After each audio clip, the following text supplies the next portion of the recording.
ഓരോ ദിവസവും രാവിലെ കഴിക്കുമ്പോൾ ശരിക്കും പറഞ്ഞാൽ എനിക്ക് നല്ല വാർത്തകളല്ല പത്രത്തിന് കിട്ടിക്കൊണ്ടിരിക്കുന്നത്. വളരെ വളരെ സങ്കടമായിട്ടുള്ള വാർത്തകളാണ് ഡെയിലി കിട്ടിക്കൊണ്ടിരിക്കുന്നത് ഈ കേസിനെ കുറിച്ചിട്ട്.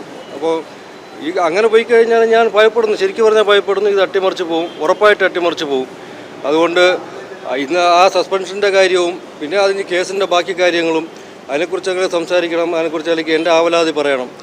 അതുകൊണ്ടാണ് ശരിക്കും എനിക്ക് വേറെ 1-2 കാര്യങ്ങളുണ്ട് ഞാൻ ഇങ്ങോട്ട് വന്നതിൽ. എനിക്ക് രാജീവ് സാറിനെ അത് കണ്ട് എൻ്റെ വിഷമങ്ങൾ പുള്ളിയെടുത്ത് പറയാം.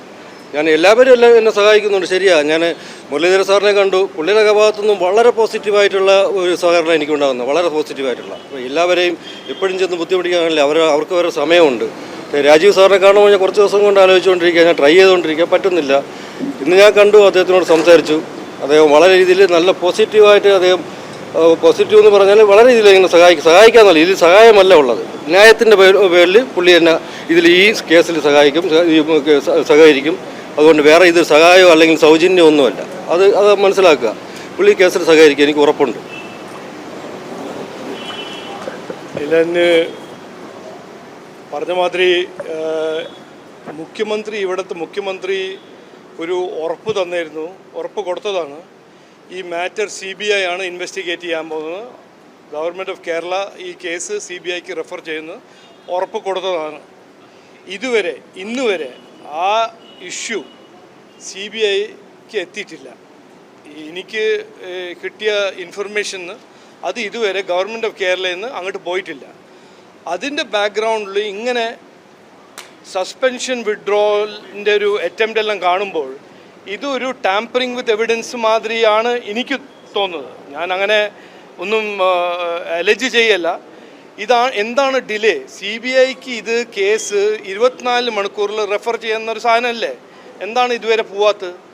ഒന്ന്. പിന്നെ എന്തിനാണ് ഇങ്ങനെ CBI ഇൻവെസ്റ്റിഗേഷൻ തുടങ്ങുന്ന മുമ്പ് സസ്പെൻഷൻ റിവോക്ക് ചെയ്യുന്ന ഒരു വൈസ് ചാൻസലറുടെ ഒരു മൂവ്? അതെന്തിനാ?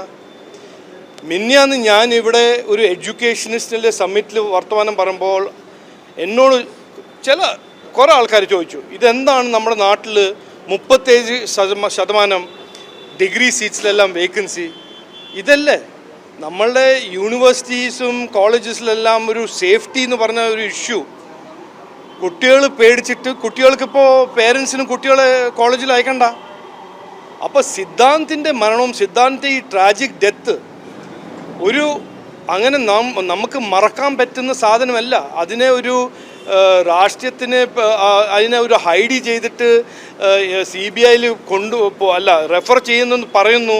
3 ദിവസമായിട്ട് അത് റെഫർ ചെയ്തിട്ടില്ല. എന്നിട്ട് ഒരു സൈഡിൽ മറ്റൊരു സസ്പെൻഷൻ അലജ്ഡ് സ്റ്റുഡൻസിന് സസ്പെൻഷൻ റിവോക്ക് ചെയ്യുന്ന ഒരു അറ്റംപ്റ്റ്. അതുകൊണ്ട് ഞാൻ മുഖ്യമന്ത്രി പിണറായി വിജയനെ ആഗ്രഹിക്കുന്നു, ഇതിൽ ന്യായം വേണം. ഞങ്ങളിത് സമ്മതിക്കില്ല. ഇതിനെ ഒരു കാർപ്പറ്റിൽ അണ്ടർ സ്വീപ്പ് ചെയ്യാൻ ഞങ്ങൾ സമ്മതിക്കില്ല. ഇവിടെ ന്യായം കിട്ടിയേ പറ്റൂ.